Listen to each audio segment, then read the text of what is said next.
Chapter 17. Message Delivered.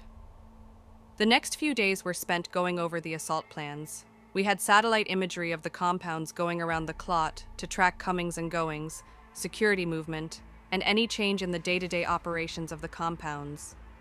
Alan and the Voodoo Boys had slid into their systems to track communications and begin to feed in subtle alternative data streams that they could override in a moment to hide information trying to come in or go out that might alert the compounds to our plans or arrival.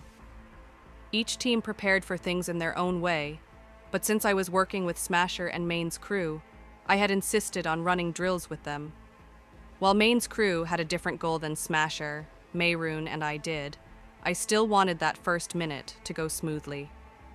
Jessica used her influence at Arasaka to contact the cartels directly, setting up meetings she would never attend in order to guarantee the leadership would all be in their respective headquarters. She gave them the idea that Arasaka wasn't thrilled with the direction David wanted to take Night City in, and after learning who had sent the assassin, decided to reach out to them to work together.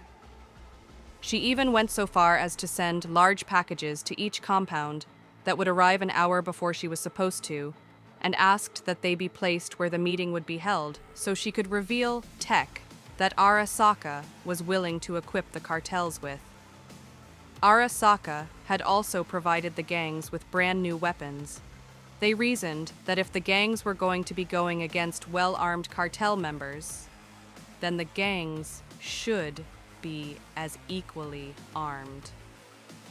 There was no sense in going in with second-hand equipment. The anticipation for the attack was palpable. Every team was ready to go all out against the cartels, and this had the side effect of putting them on edge. I was happy that I could manage the scuffles that popped up, but it was tricky. Having some of the most unhinged members of Maelstrom in the space with the animals, Moxes, Tiger Claws, Wraith, Valentinos, and 6th Street was a powder keg waiting to blow. I had my hands full trying to keep the fuse long enough that the explosion happened when I wanted it to, and not a moment before. When the hour finally came, the most violent and dangerous individuals were loaded up in dozens of Militech low orbits transports. The transports took off, and the 4-hour countdown began. Night City was in California, the far western side of North America, while Cuba rested just under Florida in the east. The low-orbit transports we chose could cut the travel time down to 4 hours by flying up into orbit and then down again in an arc, allowing the Earth's rotation to do most of the traveling for us. This was probably the one and only time that every person hired onto the job would truly behave, because no one wanted to risk a decompressing cabin from a stray gunshot, or crashing because a fight injured the pilot or their vehicle. Jessica appeared in a hollow overlay over most everyone's cybernetically enhanced eyes. I was able to link into the communications thanks to my technokinesis. Arasaka's packages have done their part. Full EMP detonations successful. The compounds are completely dark. We're watching for... Wait. Scans confirm radio signals. They're back up, but on delayed comms and generator power. Confirmed, Alan chimed in. No connection to the net available in the area. Jesus, Jess. Half of Cuba is down. Overkill much? I was under the impression we didn't want witnesses, Jessica responded with a smirk to her voice. I doubt anyone will be getting footage out now. They'll be too busy wondering how the power went out. Half the country, though? Alan sighed. Slight overkill. Alan, I said, interrupting the pair. Yeah, Merida? What's up? You said they're working with radios now, right? I asked. There was a momentary pause. Yeah, we're picking up communications now. Mostly them calling for check-ins and recalling men to the compounds. Perfect, I grinned. Can you do me a favor and start broadcasting this over their channels? I reached out and sent him a simple audio file.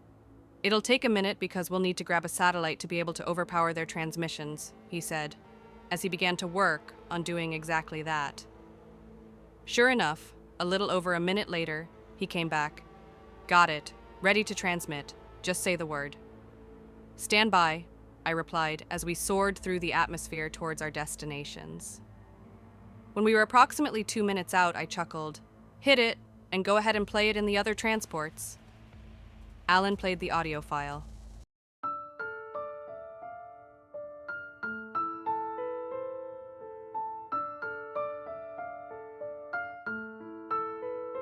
It took a few moments for it to register before Alan barked out a laugh. Merida, you spiteful bitch! Is that the reigns of Castamere? I couldn't help but cackle. I thought it was appropriate. The pilot's voice came across the ship's vox. Destination coming up, ETA 1 minute. The sky of Cuba was ink black thanks to half the country grid going down. Then, dozens of cinder pinpricks appeared in the sky. One moment, the sky was calm and quiet. The next, fire lines streaked against the firmament, long and direct, burning down from orbit in contrails.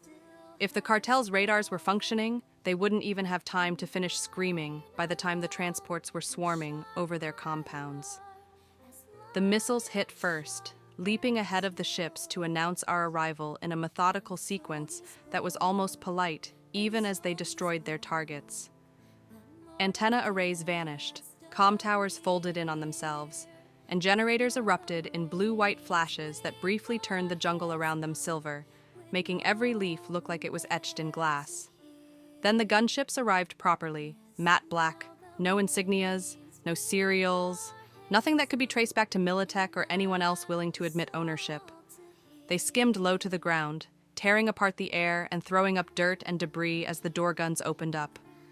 Heavy fire walked across concrete bunkers, chewed through courtyards, punched lines through guards who were scrambling for weapons they would never finish bringing to bear.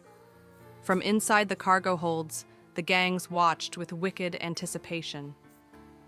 Finally, once the compounds had been properly softened, the ships lowered down to hover just about the ground. The cargo holds opened up and Night City's gangs streamed out. As the gang members took a moment to assess their surroundings, while they scrambled for cover or looked for targets, the transports immediately closed their holds and lifted off again, getting out of the way before the violence truly started. I charged out of our transport, alongside Maroon, Adam, Smasher, and Main's crew. The crew immediately began to open fire on the cartel soldiers, who hadn't quite recovered from the missile bombardment and the gunner fire. Maroon and Smasher charged ahead, and I followed behind them using their mass as a shield. Adam shouldered himself through a reinforced wall. Maroon slipped through the hole Adam had made and immediately began to rip through cartel members.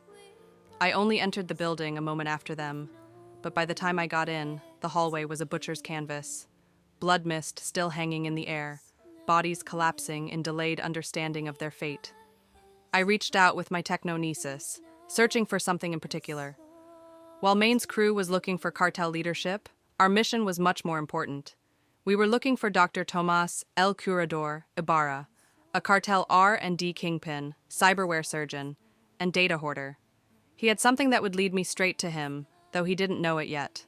With all of the communications, signals from Militech, Arasaka, the emergency power computing systems of the carts that were beginning to coordinate mechanized defenses, it took me just over a fraction of a second to lock onto the signal I needed. A small, portable AI reliquary. No doubt Dr. Ibarra believed he had the AI locked away tight, but there was still a data signal to follow. "Targets on the move," I said, as I fed the location of the doctor, and the most direct path through the internal halls of the compound to Maroon and Smasher. "Good," Smasher laughed, low and mechanical, delighted. "I love it when they run." The compound's main corridors were designed like a fortress. Kill zones, cross angles, and doors that could be sealed shut. Everything you could hope for when defending against invading troops. Sadly for the cartel soldiers, that all added up to nothing but tight, confined corners to die in as Maroon and Smasher tore through their defenses as if the men weren't even there. Emergency doors slammed shut, but opened immediately as I overrid the electric commands. Mounted turrets turned away from the massive brutes and began to tear through the people they were meant to assist. Maroon moved with the predators certainly, smooth, direct, deadly. Smasher charged like a battering ram, blunt, uncaring, indifferent. Men died by the scores in groups of 4 or more. One moment they were firing their guns and shouted defiantly. The next, they were crimson paste as the giant threw restraint out of the equation and simply did what they did best. Kill. Brutally, efficiently, quickly, mercilessly. We reached the compound's interior labs, which were filled with sterile tiles. Surgical lights that flickered on generator power, and the stench of antiseptic, fighting a losing war over the growing smell of copper and burning flesh. Dr. Ibarra was at the back of the room, standing at an elevator bay, smashing the call button as he stared at Mayroon and Smasher in terror. There was a moment where everything seemed to hang in place, frozen, as a thrum belched from the reliquary. Mayroon stopped. Smasher didn't. Just as Smasher was about to get his hands on Ibarra, the doctor's thumb traced over the reliquary's hard case latch. The case popped open, and the air in the labs turned sharp. My skin prickled, and hairs on my arms stood on end. Inside the case was a lattice of black metal geometry and wet glass circuitry. The inner workings seemed to twist and fold. That's when it happened. A data command leapt from the reliquary. Smasher's targeting optics flickered, then locked onto Mayroon. He didn't see an ally any longer. He saw a competitor, a threat. Smasher turned, squaring himself with Mayroon. "Don't," Mayroon said, a warning if ever I'd heard him give one. "I don't take orders from you," Smasher growled. In a blur, Smasher was on Mayroon, slamming into him with terrifying weight and speed. Mayroon grappled with the deranged cyborg. As the two brutes began to battle, Dr. Ibarra pressed himself against the elevator doors. "You've got to be kidding me," I hissed, and sprinted around the battling monsters. As the elevator chimed and the doors began to open, Dr. Ibarra tried to shove himself through. I reached out with my hand, halting the doors with my technokinesis, then overriding their safety measures and slammed them closed again, crushing the doctor in a burst of blood and bone. I threw myself down into a slide and caught the reliquary before it could hit the ground. I turned to look at Mayroon and Smasher. Smasher slammed a giant fist into Mayroon's abdomen, then fired several rounds from a hidden gun in his arm. Mayroon's body shimmered as the rounds hit him and caused him to take a half step back before he ducked and spun, swiping his tail to knock Smasher's feet out from under him. Even as Smasher began to fall to the ground, Mayroon was on top of him, raking his claws against the chassis of Smasher's chest. Smasher reached up to grab Mayroon's head and headbutted him, jostling Mayroon's sensors just long enough for Smasher to throw Mayroon to the side. The pair were on their feet in an instant.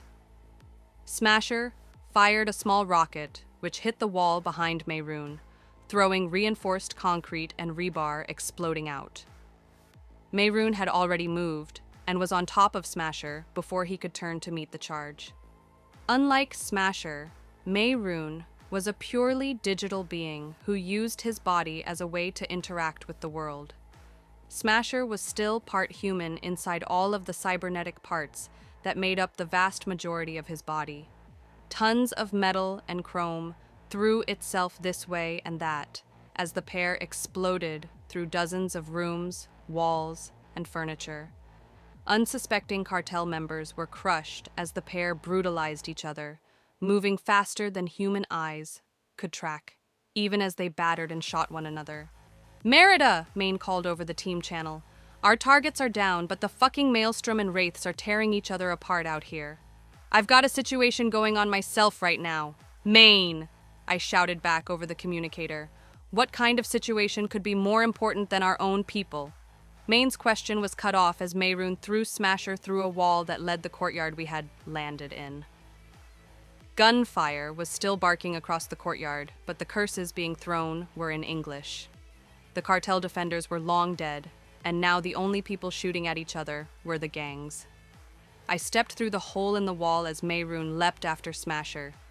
Maine had been standing only a few inches away from where Smasher had crashed through. I paused and looked up at him. "You were saying?" "Fuck me," Maine sighed as his eyes fixed on the spectacle of the embattled pair. I crossed my arms and watched the fight. "You want to tell them we have better things to worry about?" "I'm good, Chica," Maine shook his head. As the last remnants of Maelstrom and Wraiths continued to fight each other, Mehrunes took a mount on Smasher. He had been attacking the cyborg's joints systematically, and now Smasher couldn't properly fight him off. Mehrunes batted one of Smasher's hands away, then grabbed the opposite arm. He twisted hard and tore the appendage free, then tossed it aside. A quick palm strike to Smasher's chin disoriented the menace long enough for Mehrunes to take his other arm and freed it from the chassis as well. With no way to defend himself, Smasher twisted and turned beneath Mehrunes in an attempt to dismount the machine. Mehrunes leaned in and growled into Smasher's ear. Time to open up this sardine can. A clawed hand drove itself into Smasher's chest plate and pulled, peeling open the metal with surprising ease. Smasher cursed and protested, but Mehrunes didn't stop. Sparks and metal shards flew as Mehrunes ripped his way through the armored chassis to reveal what little of the man there was left beneath it all. Just as Mehrunes was about to begin tearing out the few vitals Smasher had left, I shouted, "That's enough, Mehrunes!" Mehrunes looked over at me. "He turned against us." "Not by choice," I replied, as I marched over to him. "The reliquary infected his cybernetics. Pull the meat safely from the tin can. We'll take him back to Night City so Arasaka can try and fix him." As displeased as he was, he didn't argue. I tucked the reliquary beneath my arm and connected to our transport. "Merida to Transport 3. We're ready for extraction." "Roger that," came the reply. Maine walked over to me as Mehrunes went about his grisly work. "How are we going to extract everyone with the gangs still at each other's throats?" "They can call for their own extraction when they're done being idiots," I replied. "I'm ready to go home." Minutes later, our ship touched down just long enough for Maine's crew, myself, and Mehrunes, carrying what was left of Smasher, to hop on board. The trip was silent as we headed back into the night sky. "Hey, Merida!" Alan's voice came over a private channel. "We need to discuss something." "Yeah? What's that?" I asked as I rested against the cargo hold's bulkhead. "Something happened with the landing vectors. The gangs we made sure to keep away from each other in the different attack zones were landed together instead," Alan replied skeptically. "Yeah, we noticed that," I replied, cheek filling my tone. "Didn't we organize the locations so that there would be as little intergang rivalry as possible?" "Merida..." Alan's voice came back on the edge of a question he didn't want to ask. "Alan?" My tone was coquettish, playing with the idea that was running in his mind. "Did you change the flight paths for the different crews so that they would wipe each other out while fighting the cartels?" The question was asked directly, but there was a hesitation to it, as if he didn't want to be right about his guess. "Alan," I replied with a coy ring in my voice, "I'm surprised at you. Why would I go to all this trouble to gather the biggest groups of the most dangerous people in Night City, purposefully plan to keep them away from people they wouldn't work well with, send them into an active combat zone, then change the group pairings at the last minute so that they would all end up just killing each other? You're the leader of the Voodoo Boys. I'm quite sure you could just read through the flight records and see where the change of vectors came from." There was another long pause. I could tell he hadn't started looking yet. Knowing Alan, he didn't actually care if everyone killed each other on this mission, since the Voodoo Boys wouldn't be physically present. More likely, he was wondering why he hadn't been told about the change ahead of time. After a few moments, I could feel him digging through the flight data, following it back to the point where the changes had been made, then following those changes to their source. What he did find is that the change in landing sites came from some middle manager at Militech who was overseeing the operation. "Well?" I asked. "I'm waiting. You either haven't started or you're getting slow."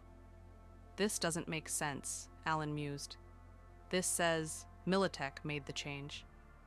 "Sounds like Militech will have a lot to answer for if that information leaks," I snickered. "Oh, What fresh hell is this? Alan groaned. What's going on? I asked curiously. All 3 sites just lit up like the goddamn 4th of July, Alan shouted. Nearly 100 small nuclear explosions just went off simultaneously. My eyes widened at the announcement and I sat up straight. What the fuck? Are you serious? Jessica appeared in the private channel just then, a bright smile on her face. Hey, you two. I thought you might like to know that Arasaka couldn't have any of our tech falling into cartel hands. So we might have tweaked the weapons we gave the gang members with self-destruct mechanisms. Our tech is gone, and any evidence of the compound's existence is basically pockets of irradiated Earth now. You fucking what? Alan shouted. You nuked Cuba? No, Jessica replied. We set off some small munitions if tightly contained bursts. Cuba will be fine. There will just be a few areas no one will want to go to for a decade or two. You know, just long enough for the jungle to retake it completely. Alan's frustration was clear in response. What if Merida had still been down there? You mean the person who absorbs radiation like a sponge? Jessica asked. And don't insult me, like I'd intentionally set off a bomb while she was still around. I just laughed and shook my head. Jessica had done me a favor without knowing it. Now Alan would suspect her of being the one who had rerouted the transports. He'd never suspect that the Pantheon shard I had left in the dark web had been working with me to ensure the eradication of the strongest gangs of Night City, that it had rerouted the transports and signaled our safe distance to Jessica. And I would never tell them that it had allowed a part of itself to be captured by Dr. Ibarra, so that when Mayroon, Smasher, and I hunted the doctor down, it could infect Smasher with reprogrammed friend/foe commands that would influence him to attack us. I rested back against the bulkhead once more and activated the radio in the cargo hold, letting the Rains of Castamere play once more.